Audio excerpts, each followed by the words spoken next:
Welcome back to Data Driven Recruiting. I'm your host, Sophia, and today we have a special guest, Chris Mannion, Global Head, Talent Acquisition Process and Innovation at Wayfair. Hello, Chris. Hi, Sophia. Thank you for inviting me onto the podcast. Yeah, thanks for joining us today. For our listeners, could you introduce yourself briefly? Sure. So Chris Mannion, I've been at Wayfair for almost 5 years, joining straight from business school. Previous career was very much outside of talent. I was a aerospace engineer in the UK's Royal Navy for 7 years, but have been in the talent space for about 3 years at Wayfair, moving over from the supply chain world 3 years ago. Initially, I ran the campus and early career hiring team, run that for about a year, and then for the last year and a half to 2 years, I've been building out this talent acquisition process and innovation team, really focused on bringing more analytics, operations, and improvements and innovation to the recruiting space as we have continued to scale the organization. Yeah. So I've heard kind of this type of a team in different names, like some call it people analytics group, or people operations group, and so on. I guess what started you to think about, like, we needed this team? Like, what was the main, the needs that you observed? Yeah, it's a great question, and I think as with any of the teams that we've built, it came out of a problem. And the problem that we were facing is that the organization was scaling very quickly. We had thousands of hires to make, and the natural way to increase the hiring velocity was to bring in more recruiters to the organization. And so we'd scaled the team quite a lot, but what we'd found is that as the team size increased, the actual hiring efficiency went down over time. And even though we invested in a number of different platforms and tools and resources in order to help improve efficiency and deliver hires more quickly, we couldn't quite get on top of the kind of the demand that the business was facing. And so I was asked about 2 years ago to start to look into this problem. Very quickly identified this to be more of an operations problem, and so was able to kind of pull together a few different kind of operational teams to then start applying more of an analytical lens, more on the kind of operations and end-to-end candidate flow side, to try and understand what was going on here and why we were seeing inefficiencies creeping into the system, and then ultimately to solve those problems. I see. Yeah. So, did you find a solution? We're still working on it. I think we have made a huge step change in improvement over the course of especially the last 12 months. But we really see this as being an ongoing efficiency project where we're bringing analytics to ensure that we're continuing to make good evidence-based hiring decisions, but really thinking from the candidate experience and candidate flow perspective, to try and make sure that as we're increasing our hiring and the needs of the business change over time, that we're proactive and responsive to those needs. And in order to do that, we can't really rest on the laurels or really be satisfied with what we've already done. It's going to be a continuous process. I will say the initial areas we sought to tackle have improved very substantially, which were those in time to hire. So the time a candidate will spend going from application through to actually being a Wayfair in the office, the cost per hire, so the amount of money that we spend to make each hire, and then quality of hire as well, as we think through what are the key traits that make someone successful at Wayfair, and how can we move those traits earlier in the cycle to make sure that we're assessing the right candidates and making sure that we create a good fit for both candidate and hiring team. So those have come along quite substantially, but we're still working on it, and we're never really done with the improvements. So I'm pretty excited to see what we can achieve this year and next.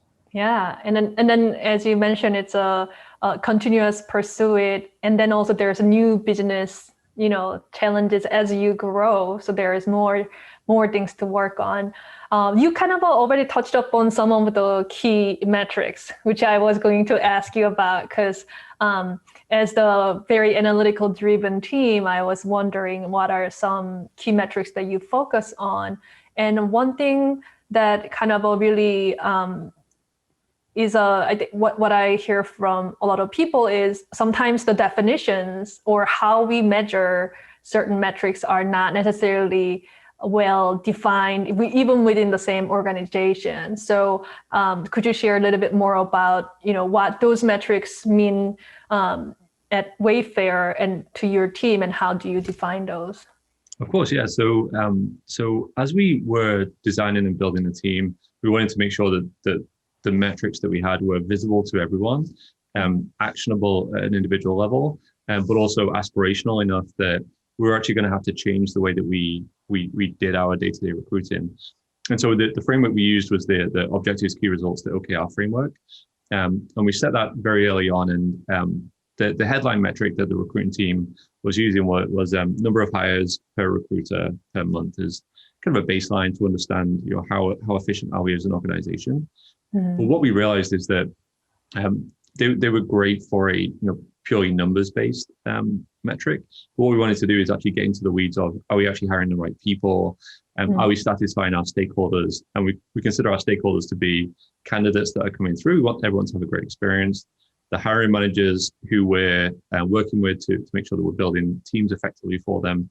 And then actually the senior leaders across the organization, so that they feel comfortable that when they work with the recruiting organization, they're actually going to get a really, really solid service and a very thoughtful, consultative approach as we're kind of interacting day to day. And so just taking the kind of big picture, that big vision, we tried to break it down into individual metrics, and we came with a few of them. And the kind of the core ones were those like time, cost, quality, time to fill or time to hire, cost per hire, quality of hire, in terms of building an efficient recruiting organization. But we also had to make sure that the recruiters were advancing in their careers and were happy with their day-to-day work, knowing that that's like a fundamental driver of making sure we make good hires. So we used our internal employee net promoter score as a way to measure satisfaction in the role, and then actually favorability scores within those. So we set that as one of our key results. We use the same metric, the NPS, to measure hiring manager satisfaction. And then we were able to tie that back to individual recruiting activity to understand if people in the organization were happy with their experience, why were they happy? And likewise, if they weren't, is there anything we could do to improve? And so that gave us that lens to look at. Continuing on the NPS, we use the candidate NPS as well to look at the end-to-end process and try and match back an experience that a candidate has based on the survey that they give us to their individual activity within the system, and just trying to understand what are we doing as an organization that either hurts or helps our experience, knowing that good experience is going to lead to better quality hires, not just in the short term, but over the long run as people talk about their great experience that they have with Wayfair. And so they were some of the kind of headline metrics. But what's important is not necessarily the metric and whether it's going up or down, but kind of the key drivers and the second and third order effects that are actually causing those metrics to change. And so the team, as it currently stands, is actually built to address not necessarily the top line metrics, but the fundamental contributors that are driving those. And that's really what we're working on right now. And so things like looking at the individual recruiter performance as a way to identify what good performance looks like, so that we can improve our training offerings for our recruiting teams, so that we can upskill our recruiters, see them advance further in their career, but also contribute more to the kind of key results that we believe are important as a recruiting organization. So there's actually quite a lot going on, and we are very much like an operations function supporting the recruiting organization, but data comes first. And the initial work that we had to do to get to the place where we are now, where we can actually roll out all of these innovations, was really to just get our data in a clean spot and believable enough that we can take action based on what we're seeing in the data, and really believe that that's going to lead to the positive results that we would like. Yeah. And one thing I'm also interested in hearing about, as you mentioned, it's kind of like the operations organization for the talent team. And, you mentioned that you had some operations experience, and I'm curious how you were able to bring some of the, lessons that you learned as an operational professional into here, and also how you formed the team. When you were starting this team, maybe it could have changed over the last 18 months you've run the team, but like, what were some key skills that you were looking to ensure that your team has to be able to properly run this achieve these goals? Yeah. It's a great question, because as we were building the team and as I was scoping out what the team should look like, I actually couldn't find any analogs in other industries. And I did connect with some of my peers across the kind of recruiting and talent space. But no one had quite done exactly what we wanted to do. So we really were starting from scratch.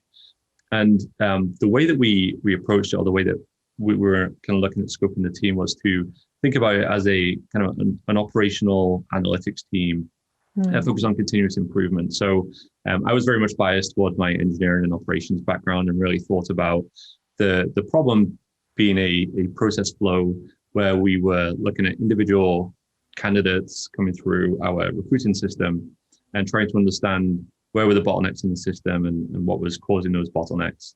And this was exactly what we have been doing for many years in the operations team. So as we look at our order to delivery flow, if you place an order on the Wayfair website, we track that order all the way from that buy now click all the way to the scan that means it's been delivered at your front door, and then follow up with any customer service touch points that you have. And everything's tied back to you as a customer. And what that means that we can do is really understand what's driving good behavior from our side that delivers a really great game-changing experience. And so we took the same lens to the recruiting function and said, okay, well, what makes a really good candidate experience that leads to really great hires? And really breaking down all of our candidate flow into those kind of processes and supported by data allowed us to then see end to end what was happening with candidates. And once we've identified that, and I was actually within the first 3 months of building the team, was quickly able to identify where we needed additional support. And the majority of it was really in connecting bridging the gaps between different systems. So if you think when a candidate applies, we want to make sure that they're applying to the right role that is the best fit for them. Once they get transferred over to a recruiter, we want to make sure that the recruiter knows that that candidate is in the system and it is kind of flagged for follow-up. We have handover from recruiter to coordinators. And so all these kind of handover points and checkpoints are opportunities for someone to fall through the cracks. And what we really wanted to do was make sure that that whole process end to end was really seamless.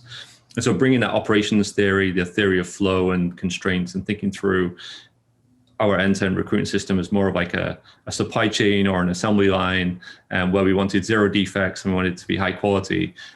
We were able to apply an existing framework in a new way, and then really use data to identify where those failures were happening in the system, and then actually build teams or build initiatives or build projects around that.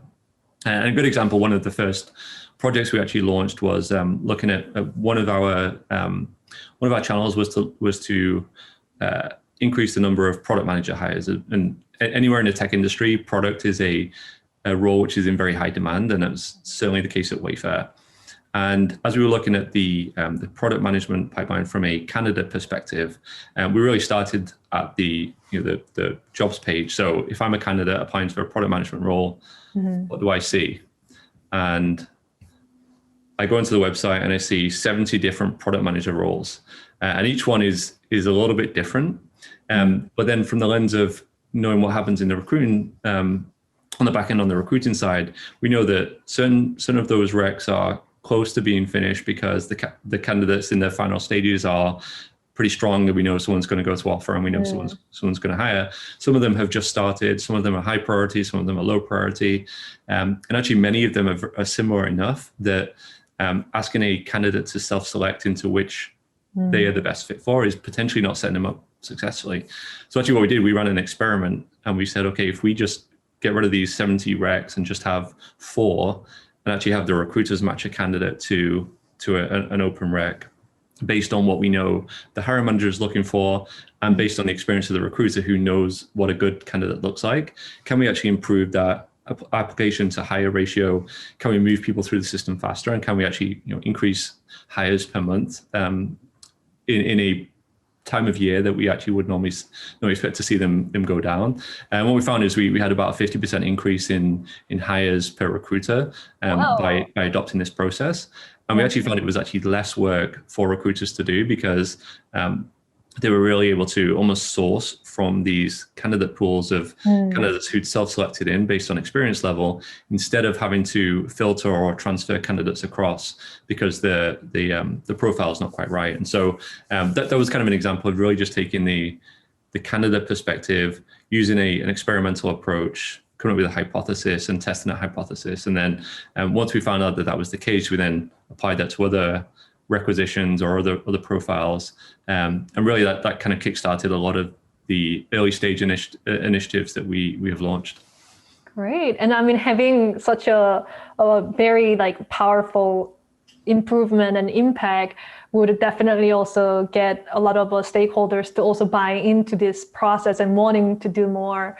Kind of get into that a little bit further. Whenever we, however much people are, the company culture is open to the change and trying out new things, like changes are difficult, right? It's the inertia is there and then you're turning things in a different way.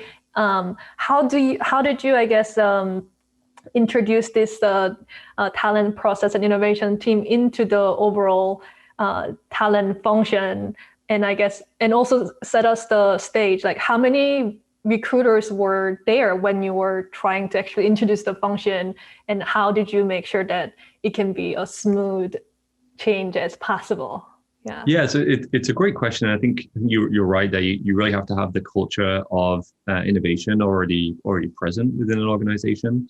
And we're quite fortunate that we had that, but we also, we have a whole team that we have hundreds of recruiters who are, incredibly busy. And so what we were saying is, hey, we're actually going to start looking at what you're doing and point out ways for improvement, bearing in mind that I, and actually most people on my team, don't actually come from recruiting backgrounds. And so we're kind of, engineers, supply chain people, we have people from kind of different like consulting backgrounds who are looking at the recruiting process and offering suggestions for ways to improve it. So I think being very delicate in how we kind of approach that was really important. But again, looking at it from the lens of the kind of customer, the stakeholder, we weren't there to QA the recruiting organization. We're there to help improve efficiency, ultimately to help the recruiting function as a whole get more hires per person. And the way that we were looking to do that, and the way that we communicated and still do, is by removing low value work from individual recruiters. So really looking at the individual recruiting activity that everyone has to do. If you can take away some of the things that they have to do that they don't like, or that should be automated, or that should be centralized, and leave recruiters to recruit, you actually solve a lot of different problems. Recruiters are happier because they're spending less time clicking buttons or pulling together presentation decks or running analysis when they don't have clean access to data. So if we can solve those problems, the recruiters are happier. They're spending more time recruiting and less time not recruiting, so that they hire more people. And the hiring managers are much happier because they're seeing exactly what they need, because there's a support team really acting as a go-between. And so over the course of the year when we launched and since then, we've really tried to stick to that framework where we're not there to tell people what to do. We're there to remove obstacles, using data and using operations theory and process improvement, but ultimately to help them become better recruiters. And so that lens has really helped us to get a lot of buy-in. With some of the kind of the bigger projects where we had to work more closely with senior stakeholders in the business and senior hiring managers, starting from a place where we have a strong belief based on what we're seeing in the data that we can see an improvement, has been incredibly helpful. So going into the product management example that I shared, we were looking at the month over month product management hiring, and we were able to really tie some of the activity to this hypothesis that candidates don't know which role to select, and recruiters then are spending a lot more time managing candidates as opposed to focusing on recruiting and putting the right candidates into the right hiring manager profiles. So by providing that data, by partnering with the recruiting organization, and by getting early buy-in with the senior stakeholders on the business side, we're actually able to collaboratively come together and say, okay, this makes sense, this is the right solution, and we're only going to try this for about 6 weeks. And so if it doesn't work, you're not really hiring a lot of people at this time of year anyway. So worst case, maybe you hire one fewer person, but best case, we come up with a whole new way to hire. And so next year you can make a lot more hires that's going to be, help you to grow the teams much more effectively. So it's definitely not an easy kind of like one trick solution. But I think by taking that kind of customer or stakeholder lens, bringing data to the table, and then being responsive to the needs of different people, I think we've been able to create a lot of new innovations that are really helping the organization. Yeah. And I mean, so it sounds like there was a lot of also thoughtful thinking behind, how do we reduce the risk if the experiment doesn't work well, and then also make sure you can align stakeholders' goals with your team's goals. So it's a treasure trove, like that's the wish list that all the teams want to get to. And I mean, you also mentioned the automation and kind of centralizing some of the data as well. So, I think that one of the interesting things in this whole talent process innovation, as well as like the analytics side, is this pretty similar to how sales operations or marketing operations team kind of evolved over time, and we are seeing similar things in this like recruiting operations or just overall people operations and automation. I guess the availability of automation tools as well as data have, I think, really facilitated that as well. So I'm really excited to see how this evolves. I guess for you, what are you looking for your team to be able to do in the next, couple years? Like, where do you want to take your team from here to the next? Yeah, so the big vision is, and ultimately we want to work ourselves out of a job, because hopefully in the long run there's no need for a team to be constantly innovating, because the innovation is part of the culture. And it is very much a Wayfair, but you're right, we did borrow a lot from the sales operations teams that we have. We have a wonderful marketing department, and they already have a lot of support infrastructure, and on our e-commerce side as well. There are a bunch of teams that essentially do the same thing that we're doing, just with an outward-facing lens, whereas we're looking very inward at the talent acquisition organization. So I was actually able to borrow, some of the frameworks and some of the kind of team structure templates from those teams. But really, as we look forward, we can't necessarily follow the same model they followed, because what we're trying to do is a little bit differently. And we think about what we're trying to do as an organization, as a talent acquisition organization, is build the best teams, and the best teams for the organization as a whole, in order to solve the problem that ultimately the customer is facing when they go to Wayfair and want to buy some furniture or some home goods. So as we think about the long-term vision, we're trying to think, what are all the steps in the process that a leader in the business has to go through when they're trying to build a team to solve a problem that they need to solve, and how can we reduce the amount of steps that they have to go through, or make those steps a little more seamless, so when a problem arises, we can kind of instantly have the solution for them, whether that solution is a new hire, or a new leader to come in with a new team, whether it's a kind of a contractor or a contracting organization that they can engage with, whether it's a new tool or technology that just solves their problem for them. We should be able to kind of instantly respond. So the vision is to be able to almost predict the future, which seems silly to think of right now, but as we think about the growth in different areas of the business, we can see very early on where the business is growing. And what we're starting to work on now is linking that growth in the business back to expected growth in needs for hiring, which then ties back to expected growth in needs of the talent acquisition team.